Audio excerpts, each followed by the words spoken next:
hope you read the first slide of the PowerPoint. Remember, with math, there is always hope that every problem has a solution. So with that, let's get started with today's lesson. By the end of today, you will be able to discover the area of a parallelogram and use the formula to find its area. In 5th grade, you learned to find the area of rectangles. But today, we're going to investigate the similarity between rectangles and parallelograms and understand why the formula for the area of a rectangle can also be used to find the area of a parallelogram. So now I'm going to ask myself, do I know the formula to find the area of a parallelogram?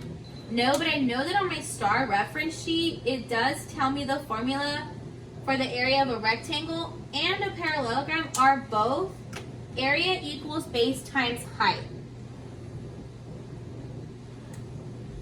So now I want to ask myself, I wonder if I can move or change the parallelogram around to maybe make it a rectangle and find out why they use the same formula.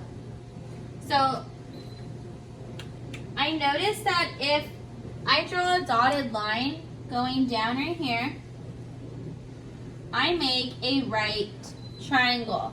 I'm going to cut that out and I'm going to move it to the other side, or maybe I can move it down here. Well, that doesn't make a rectangle.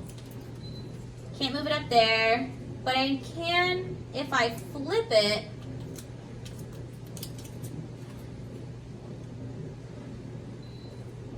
There we go. So if I flip it around to just make the correct rectangle. So now you see that I have a rectangle in front of me and not a parallelogram. But I know that the area for a rectangle can be found using base times height, just like it said the parallelogram can. So now we're going to go ahead and explore this with some numbers.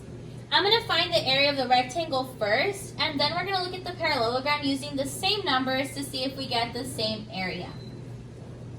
So if I add numbers to this, I have 7 inches and 3 inches.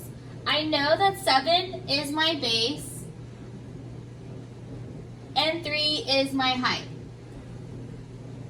If I multiply those, I get 21 inches squared. Now I'm going to go ahead and find, this was the area of the rectangle. Now I want to find the area of a parallelogram.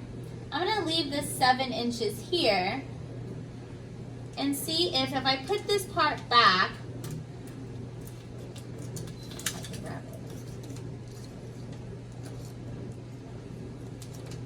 if I put it back on the other side,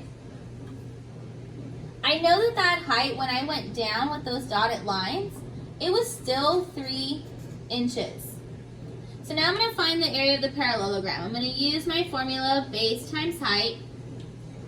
I'm going to ask myself what measurements are at the base. Well, I know this bottom line here is the base, so 7 inches.